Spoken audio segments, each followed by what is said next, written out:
Welcome to the Play-Based Learning Podcast. I'm your host, Kristen R.B. Peterson, and maybe your new teacher bestie that is here to hype you up, maybe give you a motivating kick in the pants, and teach you all I know about play and childhood. I am here to help you challenge old and outdated practices and inspire you to create a truly developmentally appropriate early childhood environment that fosters creativity, curiosity, and joy in the children that you care for.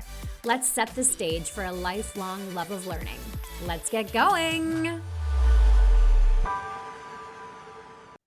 Welcome to the Play-Based Learning Podcast. This is Kristen, of course, and joining me today, I have one of the most creative humans that I have been blessed to know.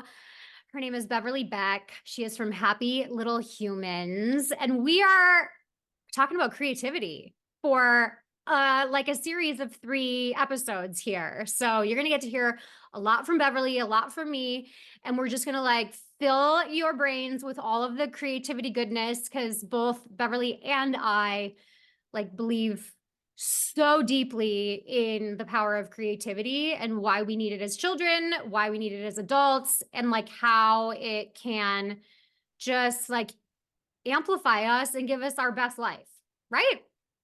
Yes. Okay, that was totally off the cuff. I just made all that up. I mean, it's true. It's all true, but like I just rattled. So if there's anything you want to add to that, Beverly, go ahead. Because you're so creative. That's why. Okay, so Beverly, you're going to get to hear the most adorable accent.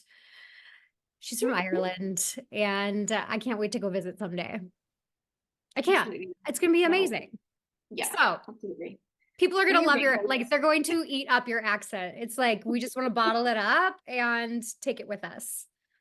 Okay. It's so funny because I literally would hope by the end of it that I don't sound like you, because like with the ADHD, I kind of like take on someone else's personality, and I'm just like, it's okay. I might not be Northern Irish by the end of the Well, I might be Irish by the end of this because I'm in the same boat. So, I mean, we'll just swap places. Okay. All right. So in this episode, we are talking about the foundations of creativity. What is the root of creativity? Where does it come from? What's the definition? Why is it important? So that's what we're going to dive into. Beverly, do you have any immediate first thoughts? I just have done a wee bit of research, and I just what I was thinking was just that we could maybe both give our own definitions. Okay. So, all right, you go first. Well, I think on the podcast the last time you asked me the question, what does creativity mean to you? And I kind of come up with something off the cuff before the podcast. I was like, oh, I really like that. So, what did I even say? I said creativity. I don't know. I don't remember because ADHD. So. I say creativity is sticky. So sticky as in it's the glue that holds everything together. So it's everything. It's the chair we're sitting on, the microphone that we're talking through, it's the creative thought that everybody has to come up with something that hasn't been done before so that we can make something original and innovative and just from ourselves and put it out into the world. I think that's just, I'm a little bit obsessed with it, so I could ramble on. So you tell me what your definition of creativity is.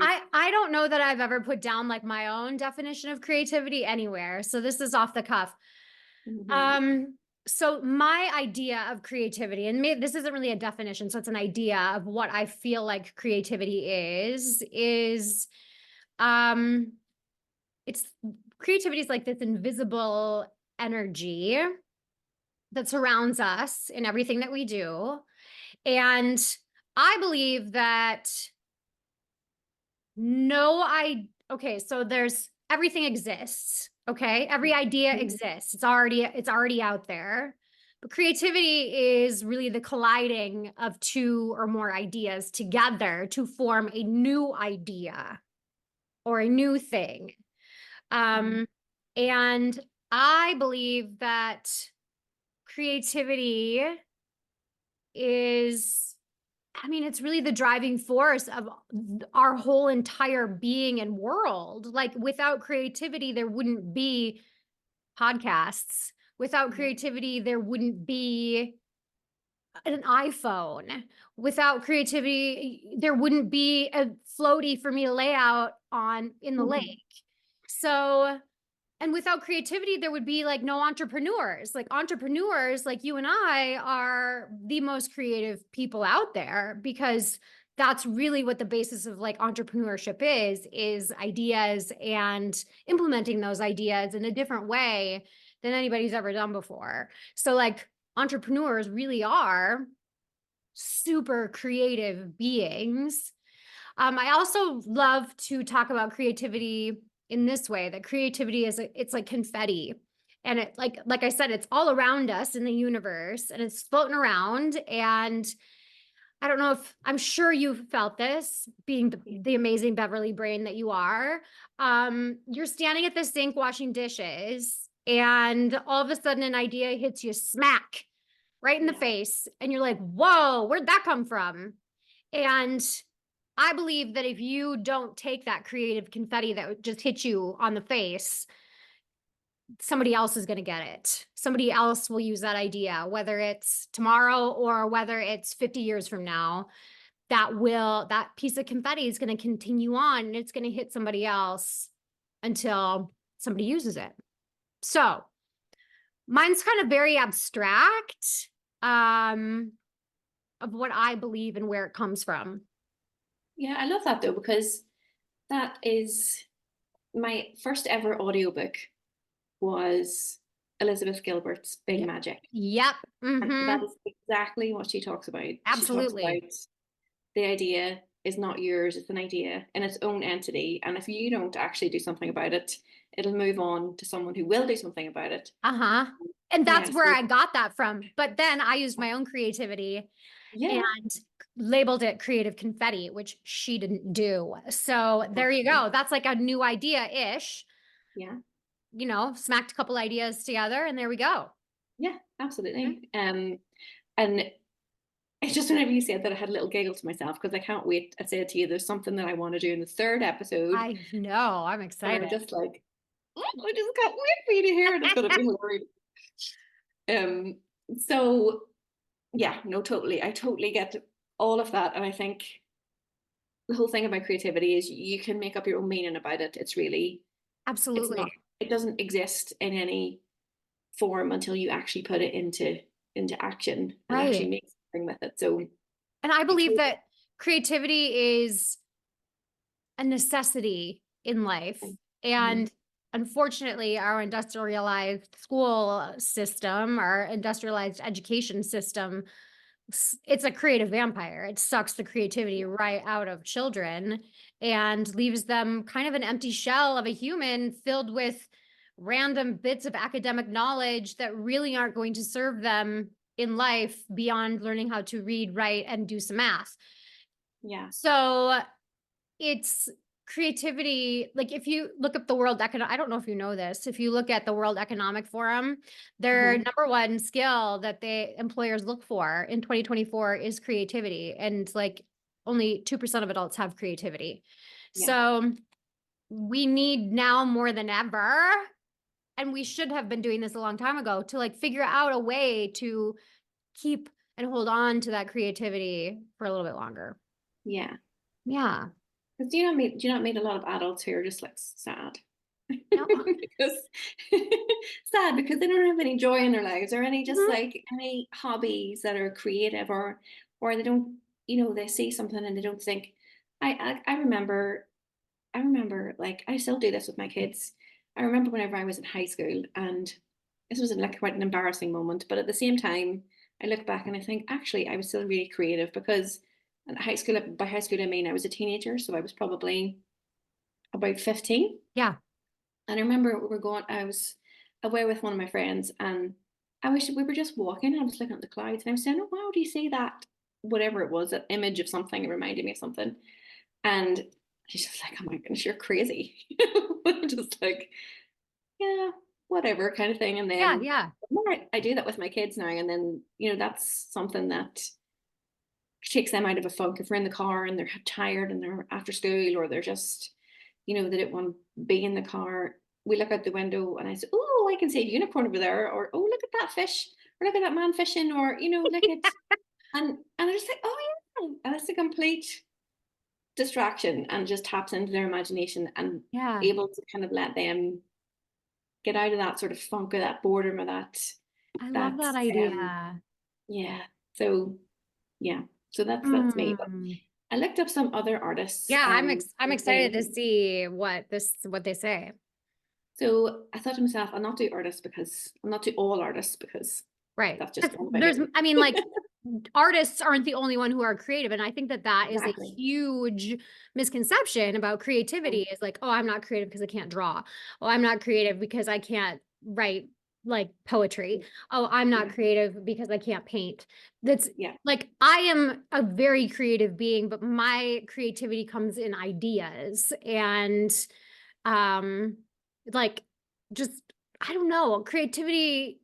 I mean, I used to be very creative, like hands-on doing things. Like, I loved that when my kids were littler, but now my like energy comes from ideas. Like creative flow is coming from ideas and fresh new things. And that's probably an Yeah. ADHD thing too. But okay, so what do we got?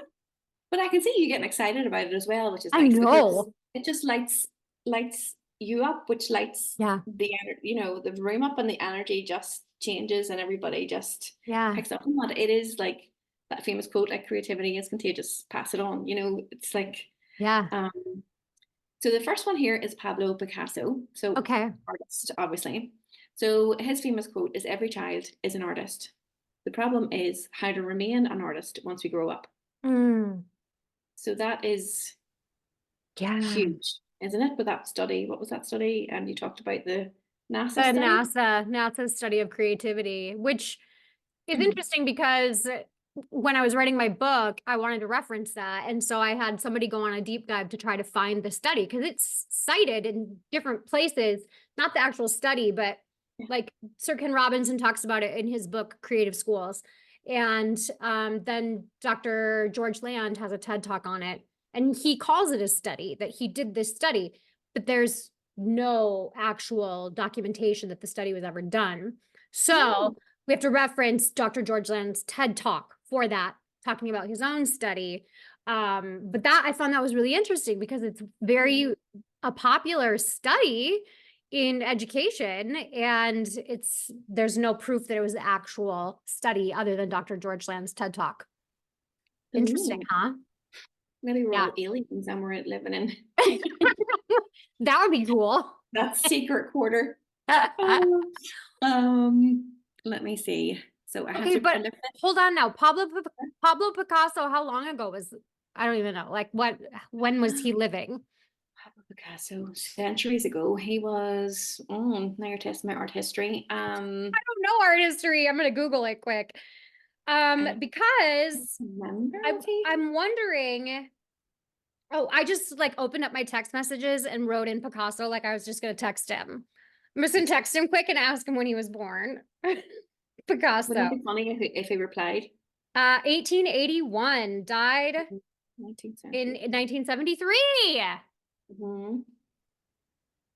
Like Wow. Okay. even back then, So depending on when he said that quote, there was like the industrialized model of education. I was just curious to see if like, because that's a huge part of why we don't have creativity as adults. So I was yeah, just kind of wondering if schooling was a thing when he was a painter. Okay. yeah. Well, I think with his, I don't think he was like it took a while for him to actually get his style and get out there because he was part of a movement. But at the same time, a lot of those artists weren't really famous until after they He had died. Hmm. died. So Hmm. um, Yeah. and like who hasn't done a Picasso portrait at one point? Where they cut up a picture of their face and put it in different shapes, and so everyone knows who Picasso is, Yeah. even if you don't know Absolutely. anything about art. Yeah. Um, but yeah, no, I just find that very interesting. There's another guy who is a psychologist. I hope I get this pronunciation right because I googled Yeah. it. So Mihai Csikszentmihalyi. Okay. Hopefully that's right. Yep. So I he can't tell you decided if it is or not. Google says it's fine, Okay, so okay, fingers good. crossed. Creativity is an act, idea, or product that changes an existing domain or that transforms an existing domain into a new one. So Yeah. that's sort of similar to what you had sort of said about, Two taking something. ideas Yeah, yeah, colliding together to make one new one. yeah. Yeah. That's from a psychology point of view. Um, How so do you spell that person's first name? Mihaley, and the Okay. surname is Skikszedt,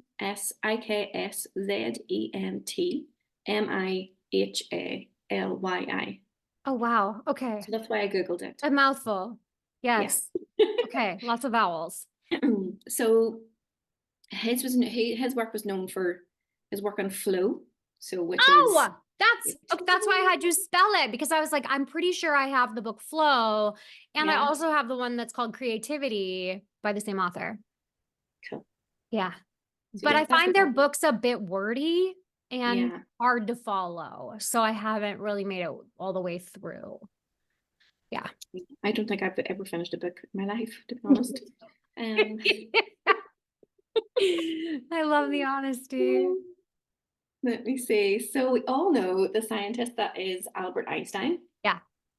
So creativity is seeing what others see and thinking what no one else ever thought. Oh, that's a good one. Mhm. So he considered creativity as the ability to perceive the same things as others, but come up with unique and original ideas or solutions That's and around that's that. what I feel like that's how I am creative, Hmm. because then those like that thinking side of it. Yeah, Yeah. and the problem solving and the Uh-huh. like thinking outside the box, as everyone says. Yeah, yeah. And then I remember sometime someone said, "Well, what if there isn't a box?" I'm like, Oh, "Oh, that's interesting." huh. You're thinking outside the box, but there is no box. So it's a bit like the is it Schrodinger's cat thing where they, that thing in the Big Bang Theory where they talk about Schrodinger's cat and it exists, but it doesn't exist inside the box, and you don't know. That's kind of Oh, that's you have to. very abstract. My brain is having a hard time wrapping around that. Yeah, Mm, what if there wasn't a box? Like, why do we have to have a box? And exactly. the interesting thing is I have found, being the creative brain that I have, having it, um, I would say like 98% of society lives in the box. Yeah. I actually think it might be 97%. I think I read somewhere that 3% of people are okay, and this might be kind of different, but there's another book I read and it talks about visionaries. Hmm. Um it's something, I can't remember the name of the book, but it talks about how only 3% of the world's population are visionaries, which are the people who come up with all of the creative ideas in the world. Yeah. Is it like a personality style type thing, like grouping people Yeah, into? so that would no, but the book wasn't, the book is not about personality styles. The book is actually a business book that is that's teaching the entrepreneur, normally the one who's going to pick it up, who is the visionary, that they need to have I don't know what, I can't remember what term they used for it in the book. Um, they need to have, it's basically like the yin and the yang, Yes. yin and yang. You need like this other person who's going to like be the one who does all the processes and Mm, does all of the like busy work that you don't want to do because your brain is yeah. too busy being creative. And so you have to like offset yourself if you want to be a successful entrepreneur, by hiring or having somebody on your team that is the executor that will do all of the things to support you. Yeah. And if Yeah. anyone wants to come on board with me and be that person, that's fine. Yeah. It's an unpaid internship. Whatever. Oh. So who did we do? Einstein? Let me see. So the next one then is Sir Ken Robinson that you cited. Yes. And so he's an educationalist, obviously. So his quote is creativity is the process of having original ideas that have value. Hmm. Okay, I but think that why does it have to yeah. have value? Value Hmm. for who? Value for what? Mhm. Like, if it serves a purpose, like, does it have to have a value? Do we have to like make there be an end goal that it has to be valuable to someone or something? Or can't it Yeah, just be like, I don't of know. course it is. Yeah. I think he has said more things that are more about, creativity in the process and everything. But I just thought that one was quite interesting because it seemed quite Yeah. sort of like closed, whereas I thought he was quite open Yeah. about creativity. But I think, saying about is emphasizing creativity as a process involving sort of the generation of original valuable ideas, highlighting its importance in education and personal development. So Huh. he was education based. Maybe Yeah. value could be like an intrinsic value, it doesn't necessarily need to Yeah, that's be true. outcome. And yeah, okay, I like that. And the last one is Teresa Amabile. Amabile. So Abile. And Okay. she is a researcher from Harvard. Okay. So creativity is the production of novel and useful ideas in any domain. So I thought that was quite Okay. interesting that she highlighted any domain. So that goes back to the fact that we can be a math teacher and be creative, or we Yeah. can be a hairdresser and be creative, or we can be an engineer or police Yeah. coordinator or Yeah. anything. Preschool So teacher. yeah, well, Uh-huh. that kind of goes given, really. Right? I know. Yeah, yeah. So yeah, that was I thought that was quite interesting. And I was Huh. curious kind of what um did you have any stories when you were little, About like about creativity. yeah. Yeah. So actually, um, I think my first kind of like real moment that I had that I think has really helped me through my whole entire life is that I joined there's like a circus coming to town, right? Okay. And they were having a coloring contest of this clown with some balloons or whatever it is. And you were supposed to color it, turn it in, and then they were going to pick the best one. And then that person got a prize. All right. So I remember like trying to like, okay, mine has to be the best. How am I going to make mine the best? Because I have to win this. And I remember my dad saying, well, you have to stand out. You have to figure out a way to make yours stand out from everybody else's. So it just doesn't blend in with everybody else's. So you got to kind of think outside the box and Hmm. figure out what else you can do. So I ended up gluing cupcake sprinkles, little round cupcake sprinkles as the clown's hair. Like I glued it and it was like the most perfectly shaped clown afro.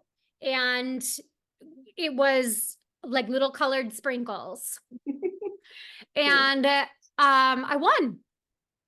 And I got Yay. like free cotton candy and free popcorn, I think, and I got into the circus free with my family. And then they announced my name over the loudspeaker. I think that just stuck with me forever and ever and ever. And when like another way that this showed up in my life too was when I was opening my preschool. I knew that our town was full of traditional preschools. And I obviously knew I wanted to do play, but I knew I had to do something even more different than just play based because every other preschool says they're play based, but they're not. So Yeah. I had to do something that would even be more catchy than that. And I mean, I ended up opening up a nature based preschool really for like the differentiation factor, but also because like nature and children is a necessity in early childhood. So it went on to it's like the most successful. It's successful. Like it's always got a waiting list and it's been open for 10 years. Um, and I think that is like it's always just stuck with me that like if I want to succeed in life, I need to figure out a way to stand out and do different and be different than everything else around me. And that's really just kind of how I've lived my life. And now that I'm older, I've really started sorting out those boxes that society puts us in and being creative around that too. And really being unapologetic for it. Like, I live a different lifestyle than many people, and I am not married and never plan to get married. And I changed my own last name to what I wanted it to be, or am changing my own last name to be what I want it to be. Like, people don't, that's not common. And I really believe that it's because creativity is such a huge part of my life, and I'm just not willing to accept the status quo at all, ever, for anything. So, how about you? I kind of was loving competitions and stuff too. I Mhm. remember, I don't remember anyone ever saying to me about standing out, but I remember thinking that I had to do something different Yeah. because everyone else was creating. I remember it was like this show that everyone had to make this card picture of something, and I literally I literally got anything that I could find that was a collage to stick on. And like you, I ended up using lentils on mine. And like had to go to the shops to get like sticky paper and that was fluffy and stuff, and um cut up bits of fabric and pleated them like little mini curtains and things. Oh, I And love that. so it was just like so so many sort of different ideas and different things, and it had to look like a window if it was a window. I cut a picture out of a magazine and then cut wee Oh. strips of cocktail sticks and then pleated those wee curtains and put them up, Mhm. and in the end then I won at the competition out of all the different schools and everything, and I was just like, and then Yes. that was the start of the competitive streak, I think. Mm. Mhm. um but yeah, just I've kind of always won competitions. I just remember doing like this Easter egg competition that was in schools. And you had to boil an egg and decorate it and stuff. And I called mine Dougal. He was a little Scottish guy in a kilt, and I drew on the pattern and pleated it and everything and gave him a fluffy beard. And so, Oh. as long as I can remember, I have been doing little things like that. Like we used to spend every summer at the caravan up at a beach near us, and I used to go and get shells and make little tiny shell people and go Oh. around the caravans and sell them for like 20p so I could get chocolate bars for everyone. Oh my gosh, Um, that is adorable. so, so that's kind of my life, yeah. So I'm still trying to sell chocolate bars for 20p just so I can buy everything. You have good chocolate over there in Ireland? Good chocolate, have Yeah. we? Um, yeah, there's some really good like individual companies that do like handmade chocolates and stuff and really nice Okay. stuff. Yeah. Yeah. Yeah. Yeah. Too many chocolate brands over here. Um, yeah, so that's mine. And in the next episode of our series, Yes. we're going Mhm. to kind of see how that links into the classroom and how that links into parenting and kind of bring it that next stage. All right. So there you All have right. it. We're going to leave you on a cliffhanger until the next episode. And we're going to chat about integrating creativity into early education and parenting, or into your own family. So, Beverly, where can people find you? I am mostly on Instagram, so at Happy Little Humans Play, and you can just email me, hit me up any way you can find me, really. Okay. Do But you yeah, have a that's website? about it. Yes, my website is www.happylittlehumans.com, and if you want to kind of enter my crazy world, you can in this little corner of the internet. Um, yeah, come and sign up Okay. for a wee freebie and come join. Amazing. Amazing. Okay. Well, stay tuned, everybody. And thank you so much, Beverly, for your time and your creativity. And we'll see you in the next episode. Bye bye. Bye. If If you liked what you heard today, share this podcast with your coworkers, admin, or maybe even your partner. And I love getting 5-star reviews so more people can embrace play. Hit follow or subscribe so you never miss an episode. Or connect with me on Instagram or my website, KristenRBPeterson.com. Until next time.